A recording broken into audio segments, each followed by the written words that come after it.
Pippo Callipo si è dimesso da consigliere regionale, assemblea con regole cedevoli. La Giunta per le elezioni stabilisce che Molinaro e Morrone restano in consiglio regionale, nessuna incompatibilità. È ricoverata in gravi condizioni nell'ospedale di Catanzaro una giovane vibonese precipitata dal balcone. Cominciati questa mattina i lavori per verificare la stabilità della piazza dopo il sequestro della distrettuale antimafia di Catanzaro. Il comune di Aprigliano offre gratuitamente l'abitazione ai turisti che sceglieranno il centro presilano. Il FAI apre ai visitatori il patrimonio naturalistico dei giganti della Sila. Buonasera ad Anna Franchino e ben ritrovati a questa nuova edizione in diretta del nostro telegiornale. Lo avete visto dai titoli in apertura. Parliamo di politica con Pippo Callipo, che si è dimesso dal ruolo di consigliere regionale dopo le indiscrezioni insistenti. Stamattina la lettera con le motivazioni della scelta compiuta a 6 mesi dall'insediamento. L'indice è puntato sul modus operandi dell'assise di Palazzo Campanella. Dopo 6 mesi lascia il Consiglio regionale le indiscrezioni confermate in una lettera firmata da Pippo Callipo, l'ex candidato presidente per il centro-sinistra alla guida della Calabria. Scrive di una lunga e sofferta riflessione che lo ha portato questa mattina a rassegnare le dimissioni dalla carica di consigliere. Mi sono reso conto che, afferma, purtroppo non ci sono le condizioni per portare avanti concretamente l'importante mandato che un considerevole numero di calabresi mi ha conferito.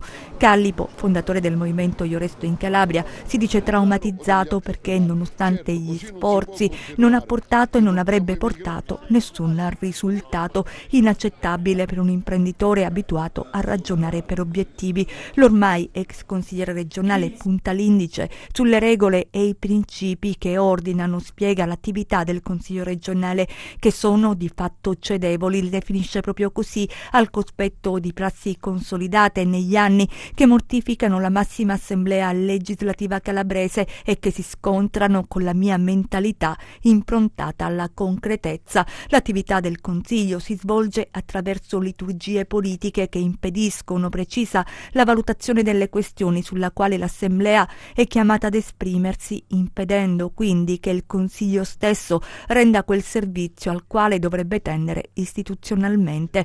Lo dice chiaro l'imprenditore prestato alla politica, la sua forma mentis non può cambiare, così ha deciso di fare il passo indietro. Mi auguro, conclude, che nei prossimi anni il Consiglio regionale possa lavorare e produrre leggi in grado di migliorare le condizioni e la qualità di vita di tutti i calabresi. Auspico che i consiglieri tutti possano ricordare che la politica è doveroso servizio ai cittadini e che il miglior servizio è quello che si rende nel rispetto delle regole.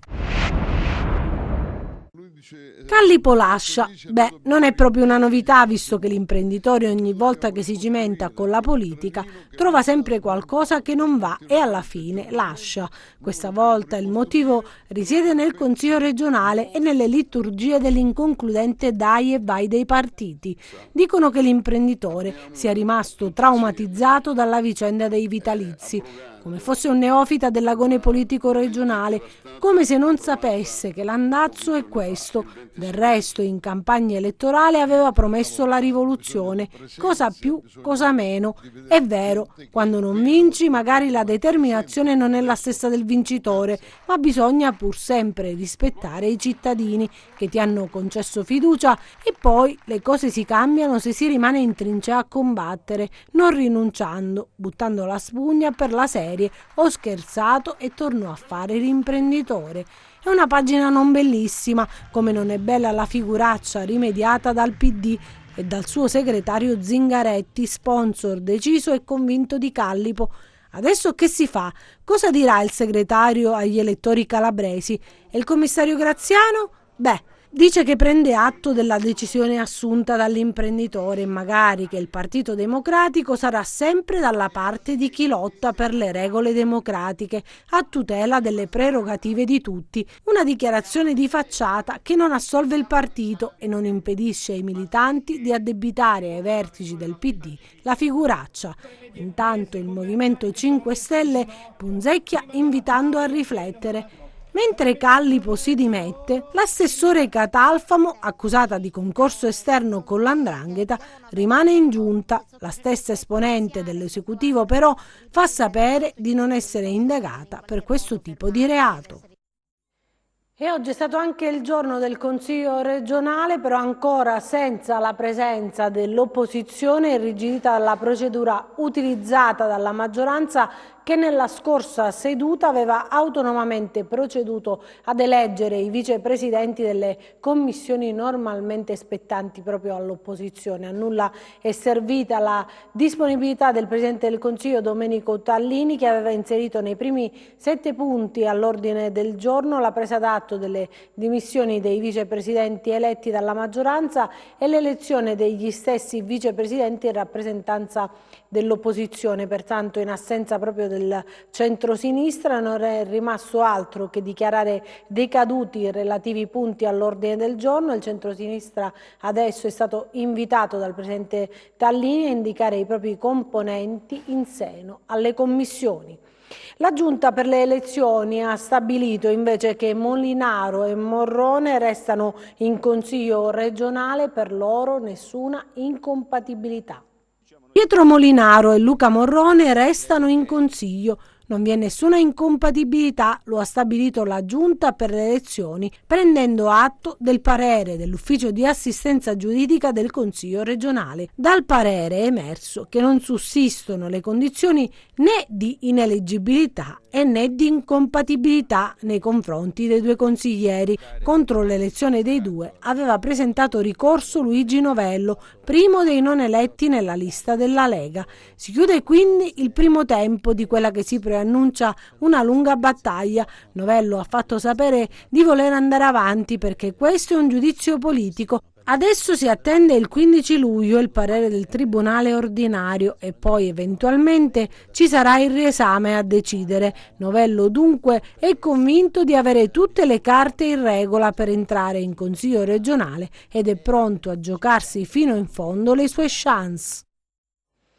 Adesso parliamo di questa tragedia, ricoverata in gravi condizioni proprio nell'ospedale di Catanzaro, una 17enne caduta questa mattina dal balcone di casa. L'incidente a Bivona, una frazione di Vibo Valentia, un volo di 6 metri che ha causato alla giovane un trauma cranico e lesioni all'addome e alla colonna vertebrale. L'elisoccorso si alza in volo per soccorrere una 17enne caduta dal balcone di casa. L'incidente questa mattina a Bivona, frazione di Vibo Valentia. Gravi le ferite riportate dalla giovane, precipitata da un'altezza di circa 6 metri. Forse un malore ha determinato la caduta, ma la dinamica è ancora poco chiara. Per questo sul posto sono giunti anche i carabinieri, che in queste ore stanno cercando di accertare se l'episodio sia stato determinato da un incidente domestico oppure da altro. Nell'impatto la giovane ha riportato lesioni all'addome e alla colonna vertebrale e un trauma cranico. Le sue condizioni, secondo quanto si è appreso, sono gravi. L'elisoccorso ha trasportato la 17enne all'ospedale Pugliese Ciaccio di Catanzaro, dove si trova ricoverata in prognosi riservata. La Giunta regionale nella seduta odierna, che appunto abbiamo parlato poco fa, presieduta da Iole Santelli, ha nominato Francesco Bevere nuovo direttore generale del Dipartimento Tutela della Salute, Politiche Sociali e Integrazione Socio-Sanitaria. La regione cambia, la sanità passa da Belcastro a Bevere, sarà quest'ultimo ad assumere la direzione generale del settore. Francesco Bevere ha un passato nella Genas, dove ha ricoperto l'incarico di direttore. È stato scelto dalla presidente Iole Santelli per mettere ordine nel difficile e traballante sistema sanitario calabrese, gravato dai debiti e meritevole di grande attenzione. La nomina non piace al deputato dei 5 Stelle Francesco Sapia, che in una dichiarazione la definisce uno schiaffo alla Calabria e ai calabresi. Il componente della Commissione Sanità della Camera punta l'indice contro la Lega, che a giudizio del deputato starebbe colonizzando la sanità della nostra regione. Sapia annuncia sin d'ora che vigilerà sul lavoro di Bevere e soprattutto sulle presenze che il neodirettore generale assicurerà nel suo posto di lavoro. Nessun positivo rispetto a ieri, parliamo ancora del bollettino regionale che riguarda il coronavirus. In Calabria ad oggi sono stati effettuati 92.136 tamponi. Le persone risultate positive al coronavirus sono 1.180, 0 in più rispetto a ieri. Quelle negative sono 90.638. Territorialmente i casi positivi sono così distribuiti: a Catanzaro 1 in reparto, 1 in isolamento domiciliare, 182 guariti e 33 deceduti.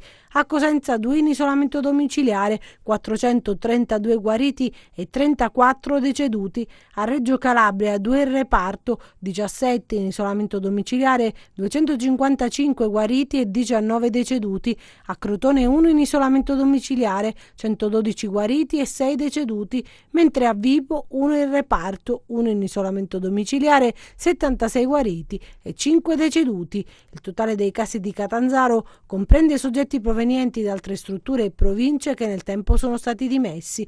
Le persone decedute vengono indicate nella provincia di provenienza e non in quella in cui è avvenuto il decesso, e dall'ultima rilevazione le persone che si sono registrate sul portale della Regione Calabria per comunicare la loro presenza sul territorio regionale sono in totale 2.166.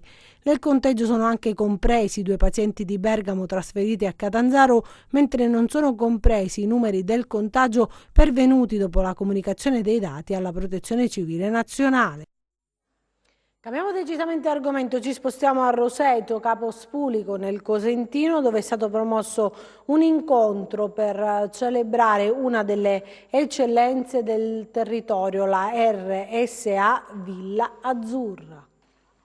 Il primo evento pubblico dopo il lungo periodo di lockdown, Roseto Capo Spulico l'ha dedicato alla RSA Villa Azzurra, una vera e propria eccellenza per tutta la Calabria. È un luogo simbolo, questa RSA è stata capace di preservare i suoi ospiti. Per noi era molto importante ripartire da qui, da dove possiamo lanciare un messaggio che è quello della sicurezza, al quale io faccio costantemente riferimento, perché è grazie all'applicazione stringente delle norme anti-Covid che questo risultato si è potuto raggiungere. Un messaggio che non ci deve far abbassare la guardia, ma che ci deve far guardare con speranza al futuro, a una ripresa di tutta l'Italia. È stata una serata all'insegna dell'emozione e della gratitudine per l'ottimo lavoro svolto da tutta la struttura di Villa Azzurra, che in un periodo difficilissimo ha saputo dispensare agli ospiti non solo le cure necessarie, ma anche tanta amorevolezza. Dietro il supporto agli anziani c'è un'organizzazione, perché siamo partiti molto prima. Per noi che abbiamo più strutture in provincia di Cosenza, è stata una grande soddisfazione perché i dipendenti ci hanno dato una grossa mano, quindi... Le conclusioni dell'incontro sono state affidate a Monsignor Francesco Savino, che ha sottolineato il valore e l'importanza dell'anziano nella società. Qui dobbiamo dire che c'è stata veramente una bella convergenza tra potere politico, tra proprietà della Casa Villa Azzurra, tra tutto il personale. Quello che a me piace chiamare il principio della sussidiarietà verticale e orizzontale. C'è stato un grande rispetto nei confronti della persona fragile che è l'anziano, perché spesso per molti l'anziano è un fastidio sociale o anche un problema economico. Invece qui hanno avuto un grande rispetto per la persona anziana, che io definisco il grande archivio umano, la grande biblioteca umana. Adesso ci spostiamo a Cosenza, dove sono iniziati questa mattina i lavori per verificare la stabilità di Piazza Bilotti dopo il sequestro disposto dalla Direzione Distrettuale Antimafia di Catanzaro. Sono iniziate questa mattina le verifiche tecniche su Piazza Bilotti da parte della SISMLab, incaricata dal Comune di Cosenza di effettuare i controlli sulle parti della struttura oggetto delle contestazioni della Procura nell'ambito dell'inchiesta Piazza Sicura. L'area, sottoposta a sequestro, è inibita all'utilizzo ormai dal 24 aprile, giorno in cui i finanzieri del Nucleo Polizia Economico-Finanziaria hanno notificato 13 informazioni di garanzia nell'ambito dell'operazione coordinata da DDA di Catanzaro. Il perito della SISMLab, accompagnato dal personale della Guardia di Finanza e della Polizia Municipale, è sceso nei piani interrati della piazza per un primo esame da concludere entro le 16. Da mercoledì altri test che si protrarranno fino a sabato. L'attenzione di Ingegnere Porco si concentrerà in particolare sulle travi che sovrastano il museo multimediale. È lì che, secondo la Procura, si concentrerebbero le irregolarità nelle procedure di collaudo che hanno fatto sorgere i dubbi sulla tenuta della copertura. Soggiorno gratis per chi decide di scegliere il borgo di Aprigliano. L'iniziativa è dell'amministrazione comunale che intende ripartire proprio nell'estate post-Covid valorizzando l'economia locale. Aprigliano è un paese di 2.800 abitanti. Tra le curiosità è che il suo sindaco è il più giovane della Calabria. Che cosa si vuole fare qui? Si vuole incrementare il turismo, si vuole ripartire dopo il Covid con un'idea molto originale, quella cioè di offrire ai turisti un soggiorno gratis. Sindaco Alessandro Porco, come in realtà si concretizza questa idea? Noi abbiamo immaginato questa fase post-Covid come una fase di rilancio dei borghi. L'abbiamo immaginata mettendo a disposizione le case di privati nostri, diciamo concittadini di Aprigliano, gratuitamente per un soggiorno estivo all'interno della nostra comunità. Abbiamo pubblicato questo avviso pubblico che ancora non è terminato, abbiamo già avuto la disponibilità di 5 o 6 privati e quindi già 5 o 6 abitazioni sono disponibili gratuitamente per chi vuole venire a soggiornare all'interno della nostra comunità.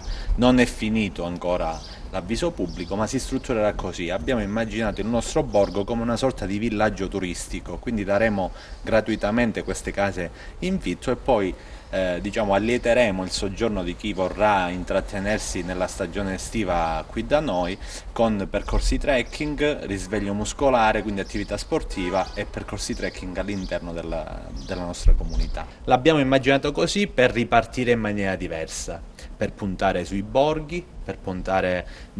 La Calabria è ricca di borghi nell'entroterra, quindi secondo noi bisogna ripartire da quelle che sono le nostre caratteristiche, non dobbiamo inventarci nulla, dobbiamo forse valorizzarli meglio e allora abbiamo immaginato questo esperimento, speriamo andrà bene, abbiamo deciso di fare questo esperimento con la speranza sia di far ripartire l'economia e allo stesso tempo di far conoscere quello che è il nostro territorio. Sul sito del Comune di Aprigliano c'è l'avviso pubblico dove ci sono tutti gli indirizzi sia per la messa a disposizione degli immobili e sia per la disponibilità a venire nel nostro territorio. Aprigliano è l'unico comune calabrese ad aver ottenuto un riconoscimento importante che è quello di voler bene all'Italia. Noi l'abbiamo ricevuto per esserci distinti nella fase Covid, siamo riusciti ad ottenere contagio zero, questo non è cosa da poco, e poi per aver mescolato la sicurezza dei cittadini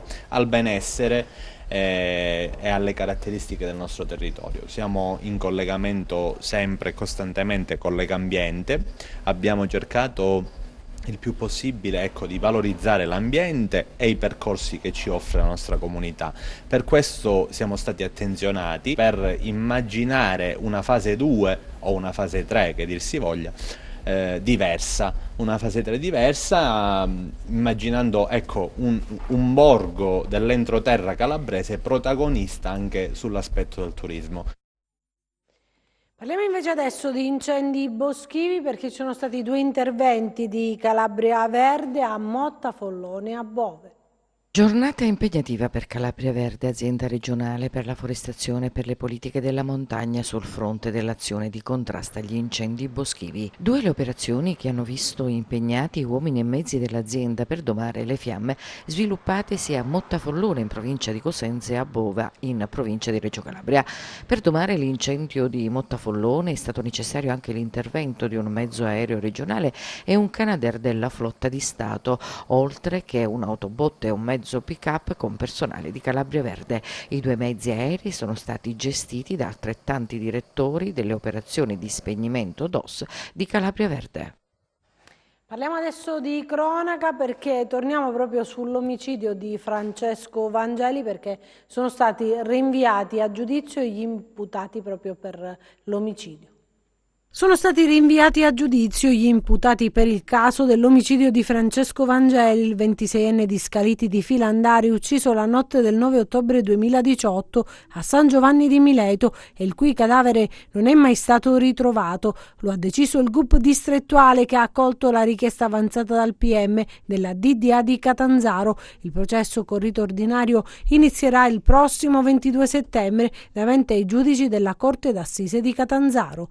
A giudizio ci sono Antonio Prossamo, ritenuto esponente di spicco dell'omonima famiglia di 'ndrangheta gravitante a San Giovanni di Mileto, l'ex fidanzata di Vangeli Alessia Pesce e 2 amici della vittima, Alessio Porretta e Fausto Signoretta. Sarà processato invece con rito abbreviato Giuseppe Prossamo, fratello di Antonio, con la prima udienza fissata il 14 settembre prossimo. Si sono costituiti parte civile i familiari di Vangeli. Il ragazzo, secondo l'accusa, sarebbe stato ucciso da Antonio Prossamo, che avrebbe agito in concorso con altre 2 persone ancora in fase di identificazione.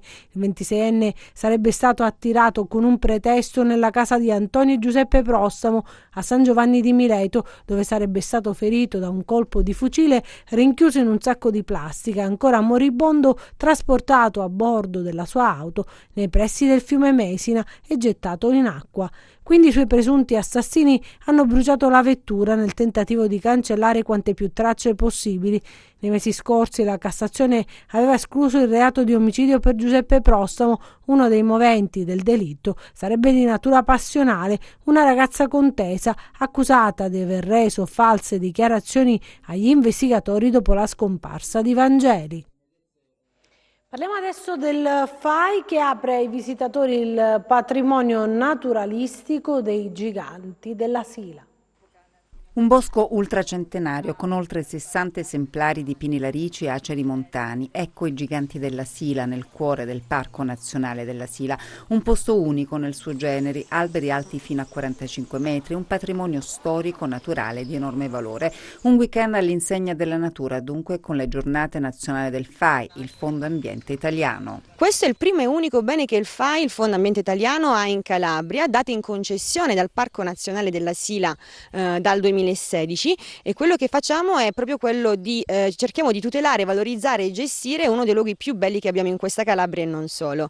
Le giornate FAI all'aperto hanno come scopo quello di alfabetizzare i partecipanti a quello che è il patrimonio naturalistico. I giganti della Sila peraltro sono alberi monumentali, cioè sono alberi iscritti come tali alla lista del MIPAF, quindi alberi che hanno un'importanza notevole non soltanto dal punto di vista naturalistico ma anche storico, culturale, religioso. Le giornate del FAI all'aperto caratterizzate però anche dall'emergenza sanitaria, per questo il percorso è stato messo in sicurezza per garantire la tutela dei visitatori. Abbiamo predisposto un sentiero ad anello unico e obbligato, l'obbligo di mascherina all'ingresso e all'uscita, ma soprattutto l'obbligo di prenotazione. Passeggiare tra questi alberi è un po' come fare un tuffo nel passato, significa immaginare di vedere quello che un tempo era l'altipiano silano. Sono 58 esemplari di pini larici, quindi un albero autoctono e endemico del nostro territorio.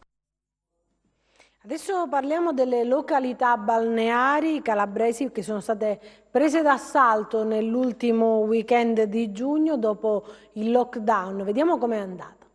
Ultima domenica di giugno con oltre 30 gradi, quella appena trascorsa, e le località balneari della nostra regione sono state prese letteralmente d'assalto dai tanti vacanzieri di giornata e anche da qualche turista, per quello che è stato di fatto il primo vero weekend estivo. Nei prossimi giorni, meteo alla mano, il sole non dovrebbe mai fare brutti scherzi e il bel tempo e il caldo torrido sono assicurati. E allora, come si dice in questi casi, tutti al mare. Ma l'emergenza da Covid-19 non è finita e quindi non possiamo abbassare la guardia. Anche in spiaggia dobbiamo continuare tutti ad essere prudenti e responsabili per tutelare la salute propria e quella collettiva, mantenendo le distanze di sicurezza ed evitando gli assembramenti per goderci sole, mare e relax. Semplice e chiaro. Se è vero che la situazione dell'epidemia in Italia è ora sotto controllo e che in Calabria, diciamolo pure, ci è andata bene, tutti dobbiamo ancora mantenere il buon senso, al lavoro come al mare. Le mascherine dobbiamo ancora indossarle per arrivare, per andarsene nei momenti in cui ci si avvicina al bar con altre persone. Basta il senso civico e la disciplina per goderci quest'estate sulla nostra meravigliosa costa. Adesso vediamo l'andamento della borsa.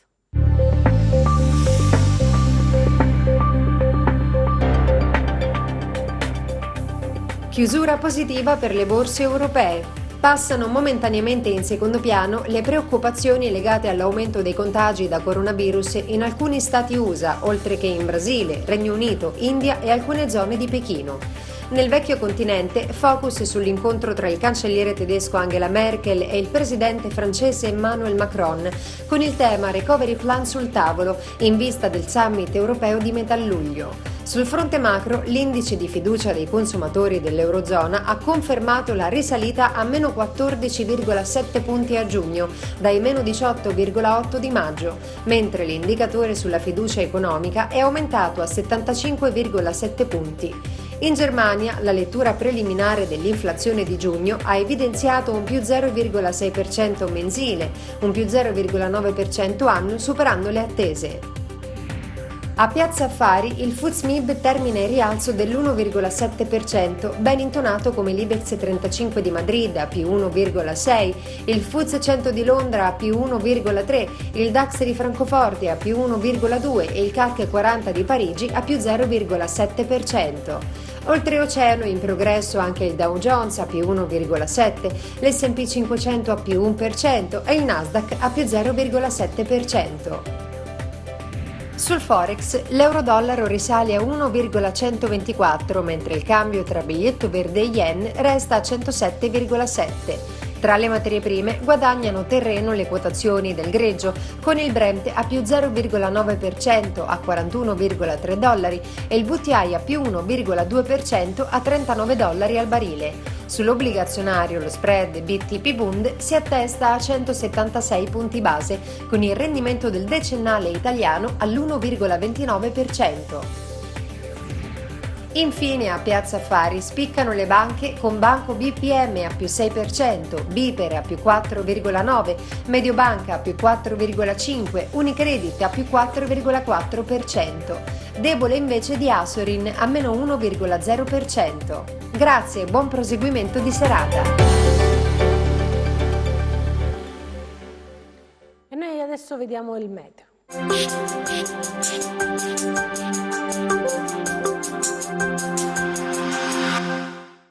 Si rafforza un campo anticiclonico sul Mediterraneo centrale dai connotati progressivamente più caldi dovuti ad un parziale contributo di aria calda nordafricana. Le temperature pertanto subiranno un incremento che troverà il suo culmine nella seconda parte della settimana in corso. Domani cielo sereno su quasi tutto il territorio, temperature in lieve aumento con punte di 36-37 gradi nelle aree di fondovalle. Passiamo al comportamento di mari e venti. Domani venti deboli o a regime di brezza con mari calmi o quasi calmi ovunque. Per ulteriori approfondimenti vi rimando al sito www.meteoincalabria.com e la nostra pagina Facebook Meteo in Calabria. Anche per noi è tutto, io mi fermo qui, grazie per averci seguito e buon proseguimento con i nostri programmi, arrivederci.